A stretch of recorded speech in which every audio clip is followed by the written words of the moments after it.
Welcome everybody to our webinar on assessing your current cybersecurity posture with the NIST Cyber Security framework.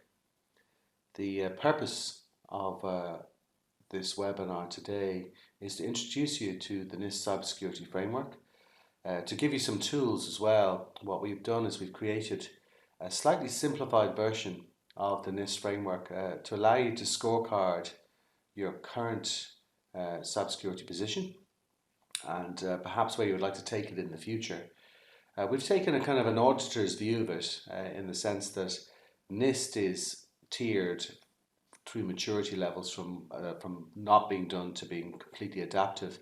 But what we did for the purposes of just assessing yourself is to take a black and white view of it. It's either done or not done. It gives you a very clear picture of where you are. This is one part of a 6-part series, and the whole principle behind our series is that we're looking at managing that technology risk in the financial services space. During the process of our presentation, we will be alluding to various documents that have come out through the Central Bank of Ireland. Just can flash through them here. The first is the cross-industry guidance in respect of IT and cybersecurity risks, which was released in September 2016. I remember well when that came out. It sent a shockwave through many boards, because essentially what it did is it translated technology risk into simple English, under simple headings, under the headings of governance, cybersecurity, business continuity and outsourcing. We'll also be talking about the thematic review for credit unions. We've just given a presentation to 30 or 40 credit unions, and the thematic review findings are more or less like suggestions and guidelines to some degree about what credit unions should be doing.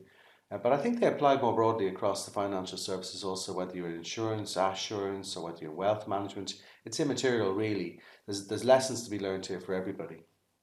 Getting back into our presentation again,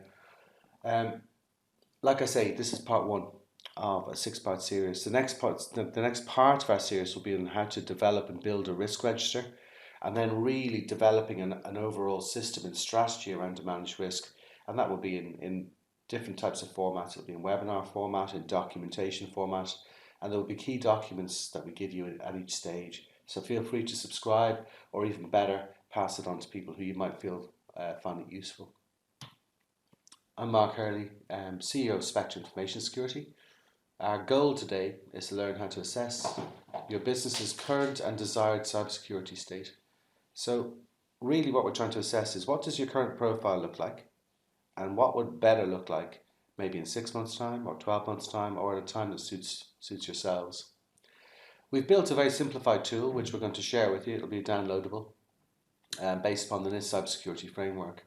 And what I'm going to just go through a quick history of NIST, what it's about, and really how to use this tool. I'm going to go through this tool with you, how to score yourself.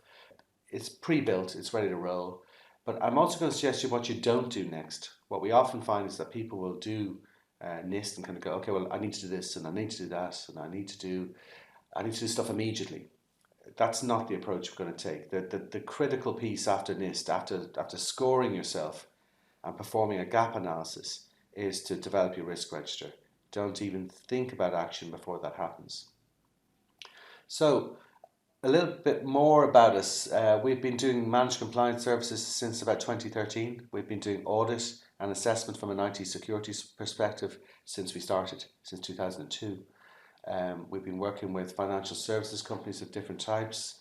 We've been working with in the credit union space with suppliers into that space. We worked with Rebo, the Credit Union Restructuring Board. We're working with PayAct now. We work with insurance, assurance, wealth management. We work across the financial services as well as professional services. We've got a broad spectrum of clients. But the genesis of this product came about because during audits, we were being asked over and over and over again the same questions. So what we decided to do at that point was to build a system, both of policy, procedure, compliance mechanisms, and we built we adopted NIST as our our tool set of choice. Although we're ISO 27001 certified ourselves, we find NIST a simpler product or a simpler tool and framework within which to work. I'll be clear that NIST is not something that you do. You don't do NIST. You use it. NIST is something. It's a structure and a framework in which you can use to develop and mature your IT security risk profile. Okay, without further ado, let's carry on. So, what is NIST? Back in 2013, the US-based National Institute of Standards and Technology released their cybersecurity framework. That was version 1. 1.1 was released last year. And what it aims to do is a framework that allows one to assess and improve your ability to prevent, detect, respond, and recover from, let's say, cyber attack or cyber instances. The reason we love it is that it is really, really, really structured. It is incredibly simple. So there are 5 key functional areas in NIST. The first is identify, and under the identify we have various categories which we would more or less identify as risks. So we have asset management, business environment, governance, etc. I won't read them all. But below those again are 108 subcategories, which we would roughly translate into controls, and controls being a mechanism for offsetting risk. There's also direct mappings to other standards like ISO 27001. So you can develop your maturity level through NIST, and those efforts won't be lost if you're planning to do ISO 27001 at a later stage. It's just a different approach. So going back to our 5 functional areas, we've got identify, protect, detect, respond, and recover. And I always say to people, think about that for a second. Identify all your assets, identify where the risks are, set about protecting those through, not only through tools. Now this is where we find a lot of mistakes being made. People get firewalls and different layers of technology in place before they understand what the risk is. And plus, it's really important that you think about procedures. So you see information protection and procedures there.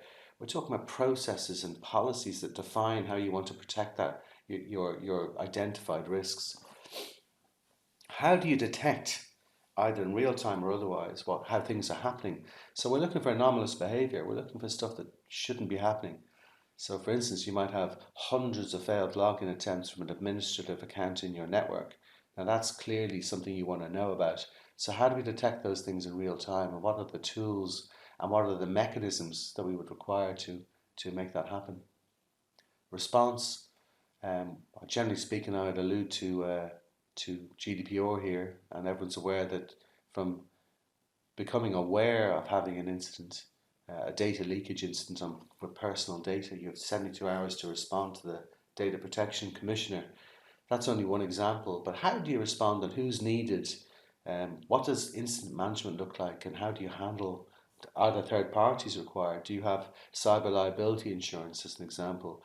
Can you call upon their lawyers in order to help you out in a crisis situation? Do you need PR people to offset the reputational damage risk? All things that get discovered through NIST. The final part of it is recover. So when we allude back to the central bank documentation, the recover piece is largely around business continuity. So what does the planning look like? How do I make it happen? How do I test it? On what rhythm do I test it? And how do I communicate that throughout the organization? So you can see from the 5 tiers, if you were considering reporting at the board level, you could say, well, we have 5 tiers that we report upon. I want to just show you what I would like to show you as a board is that we are improving across the 2 key areas that we decided to focus upon first, which may be identify and recover. It could be detect and protect. It could be respond and recover. It is as you see it. It is where the key risks lie. But below the surface there, you've got the categories themselves, the key risks, and below those you have the subcategories and categories and controls. What we're going to share with you today is a tool that's going to help you score those areas yourself. Are they present or are they not present? Yeah. So there are 5 tiers in NIST, from not done right through to partial, which is, as we describe it, is, yeah, I'm kind of doing it, but I wouldn't tell my friends about it. Risk informed is, you're aware of the risks and you have a kind of a sketchy approach to them. Repeatable means you're aware of them and you have systems in place, albeit they're not entirely bedded into the organizational structure, and adaptive is where the controls are fully built in and they're organizationally driven. For us today, we're not going to go through those 5 tiers. We're just going to go black and white. It's either there or it is not there. And I think it's a much simpler way for you guys to understand where you currently are. We might release a full version of this at a later stage if there is a desire for it. But the bit that I love most about NIST is that it allows me to provide reporting at all levels of an organization. In an audit situation, your auditor, let's say for credit unions in a PRISM audit situation, your auditors are going to dive right down to the control level and they're going to seek evidence that you're doing things in a particular way. So you have to have documentary evidence, you have to have policies, procedures, all these things. So that's very granular. But at a board level, you might just want to say, well, look, we're better off now than we were 3 months ago, and we are improving. And that's the critical piece here. It's not a race, it's all about improving. So the reason we adopt NIST is because it is simple to understand. 5 key headings: identify, protect, detect, respond, and recover. Fantastic stuff. So what we're going to deal with, as I said, is we're going to go with a kind of a simpler black and white version here that you can utilize yourselves. This is a tool that we are going to share with you. But be critical with your answers here. It's really important that if it's half done, it's not done.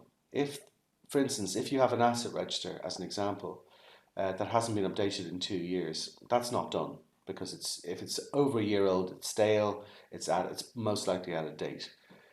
So be critical with your answers, and it also means that if you have a lot of stuff that is half done, it's going to be very easy to get your score back up quickly. Now let's jump into the tool itself that we have developed. So this is the Spector simplified NIST Cyber Security Framework Gap Analysis tool. Quite a mouthful there. But what we've done here, I'm not going to read through this, but what we've done here is we've simplified it. We've taken away the tiers. But what you'll see is we have several tabs across the bottom. We have a summary tab, which sort of collates the scores from all of the different tabs here. So here's what I have: I have the full NIST framework broken out for you. Very kind of me, or very kind of Aaron, I should say, who built it. So we have the 5 key areas: identify, protect, detect, respond, and recover.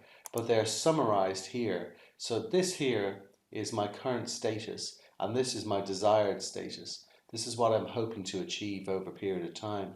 And you can see here that identify, I score very weak here in identify. I'm only scoring 28%, but my desired profile here is to get to 62. You can see that I'm not trying to get to 100%. And that's very, very important. We're not looking to knock NIST out of the park here.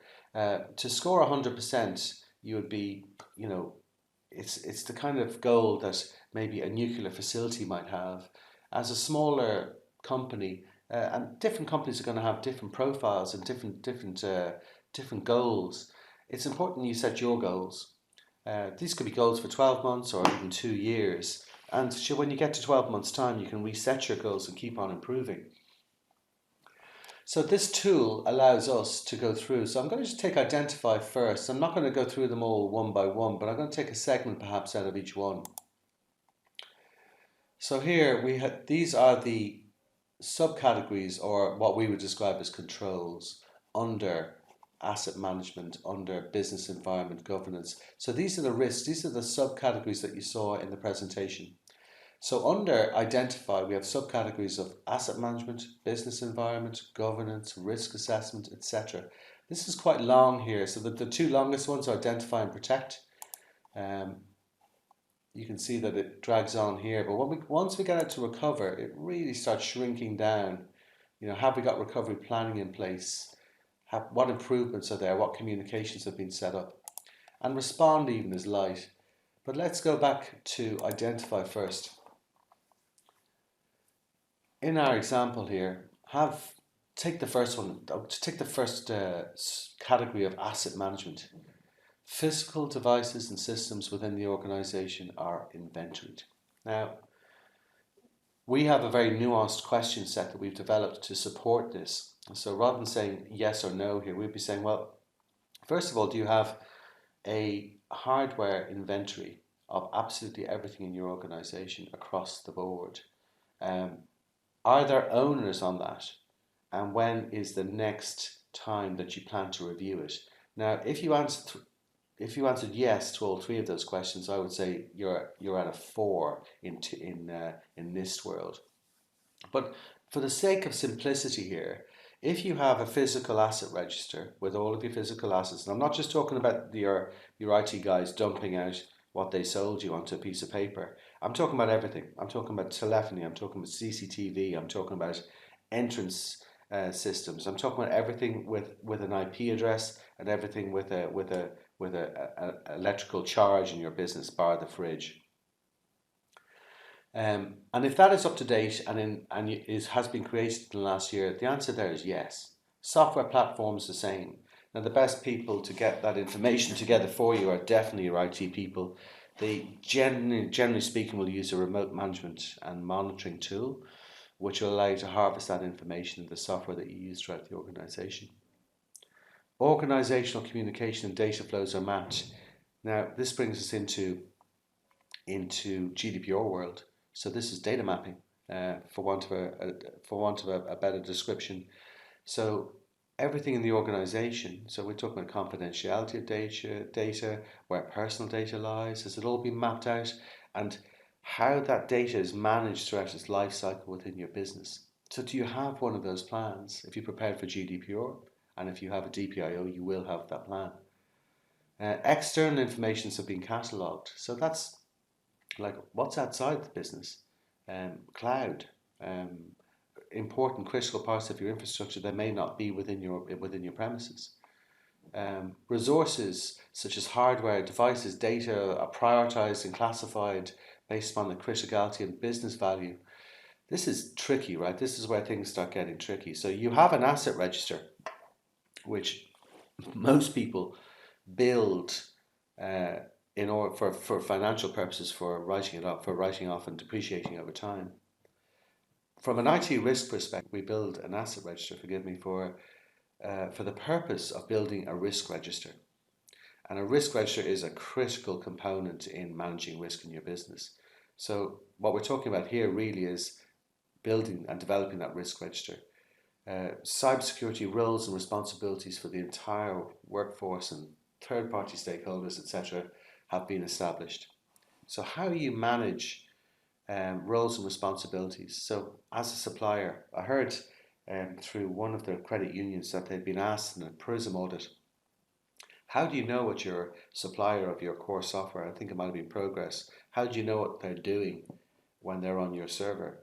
And well, they didn't have an answer to that, and that they were scored down for that. But there are ways of handling that. So how do you manage those third-party relationships? How do you manage your own? How do you educate your own staff? So you can see here what I've scored is I have, for the first 4 of those controls, we have a current, we meet the requirement, and our target requirement is the same.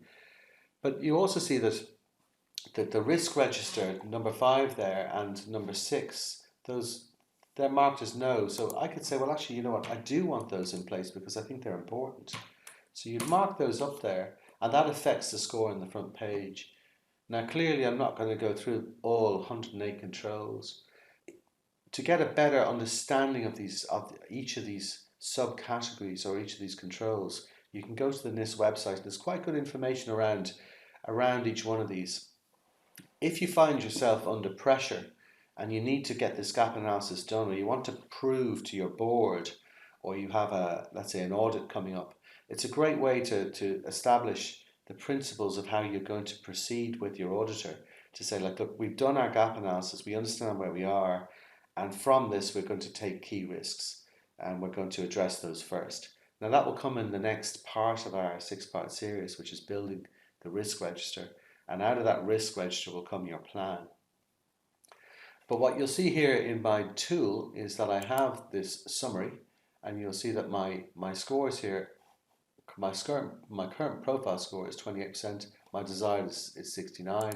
But let's just say, for instance, I change a couple of things here and I make these into yeses, I definitely want to have these, and yes, I definitely want to have that. What we're going to see here is we're going to see that my summary score has, for my desired profile, has jumped from 69 to 79%. So as you go through it and you score it, and you score your own situation here, do I have it or don't I have it, and do I want to have it, it will alter the outcomes here on the summary graph. Now, this is what we would use. It's only part of what we would use to report to the board to say, look, our current position looks like this, our desired position looks like that. What you could also do here is you could also put in a third tier which says my initial position, my starting position was here, my middling position, in other words, my current position where I currently am now today, based upon the controls that I've inputted, is in the middle, and the third one is what my desired profile looks like in the future. So what we could do is we could actually add a third column here, say my initial, my current, and my target. It might even give a better result. In fact, what we might do is we might create that for you and send it to you if there's a desire to do so.